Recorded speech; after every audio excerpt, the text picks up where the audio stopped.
ఫైనల్గా ఈరోజు ఏపీలో మెగా డిఎస్సి 2024 నోటిఫికేషన్ అయితే అఫీషియల్గా రిలీజ్ చేయబోతున్నారు. సో 6100 పోస్టులకు అనమాట. ఈ 6100 పోస్టులు ఏ డిస్టిక్లో ఎన్ని ఖాళీగా ఉన్నాయి, అలాగే ఏమేమి పోస్టులు ఉన్నాయి, like school assistant post, principal post, TGT post, SGT పోస్టులు, ఈ విధంగా ఎన్ని పోస్టులు ఉన్నాయని చెప్పేసి మన ఛానల్లో వీడియోస్ ఉంటాయి. ఆ వీడియో మీరు చెక్ చేసుకోండి. నేను ఈ వీడియో కింద డిస్క్రిప్షన్లో కూడా లింక్స్ ప్రొవైడ్ చేస్తాను. ఓకేనా? సో ఈరోజు నోటిఫికేషన్ రిలీజ్ చేస్తారు. కాకపోతే నోటిఫికేషన్ రిలీజ్ టైమింగ్లో కొంచెం చేంజ్ అయితే ఉంది.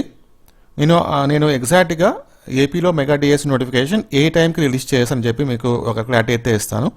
సో ఎగ్జాక్ట్గా ఆ టైంకి మీరు చెక్ చేసుకోవచ్చు. నెక్స్ట్ వచ్చేసి AP mega DSC official website అనమాట. సో చాలామందికి తెలియకపోవచ్చు, ఆ వెబ్సైట్ కూడా మీకు చూపిస్తాను. వీడియోని పూర్తిగా చూడండి. వెంటనే ఈ వీడియోని మీ ఫ్రెండ్స్కి, మీ వాట్సాప్ అలాగే ఫేస్బుక్ గ్రూప్లో షేర్ చేసుకోండి. సో దట్ ఎక్కువ మంది తెలుసుకుంటారు. డిఎస్సికి సంబంధించి ఎప్పటికప్పుడు మీకు అప్డేట్స్ కావాలి ఫ్యూచర్లో అనుకుంటే మన ఛానల్ రెగ్యులర్గా ఫాలో అవుతుండండి. ముఖ్యంగా సబ్స్క్రైబ్ చేసుకోండి. సో ఇది డిఎస్సికి సంబంధించి అఫీషియల్ వెబ్సైట్ అనమాట. ఇక్కడ చూసుకోవచ్చు మీరు, ఏపీ డిఎస్సి అని మెన్షన్ చేశారు కదా, ఇది అఫీషియల్ వెబ్సైట్.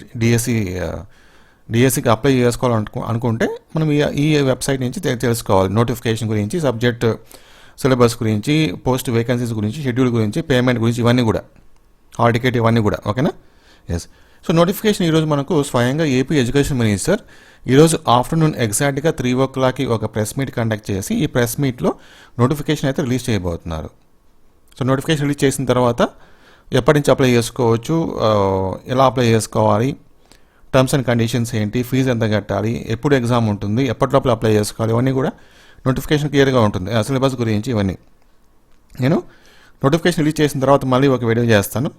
సో దట్ దానిపైన ఒక క్లారిటీ అయితే ఇస్తాను.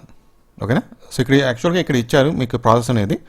ఫస్ట్ పేమెంట్ చేయాలి, నెక్స్ట్ అప్లికేషన్ ప్రాసెస్ ఉంటుంది, నెక్స్ట్ ఎగ్జామ్ ఉంటుంది, నెక్స్ట్ సెలక్షన్ ప్రాసెస్ ఉంటుంది. సో ఈ విధంగా ఇక్కడ ఇచ్చారు 1 2 3 4 అని చెప్పేసి. సో నేను ఆఫ్టర్నూన్ మీకు ఇంకొక వీడియో చేస్తాను. సరే, థ్యాంక్ యూ.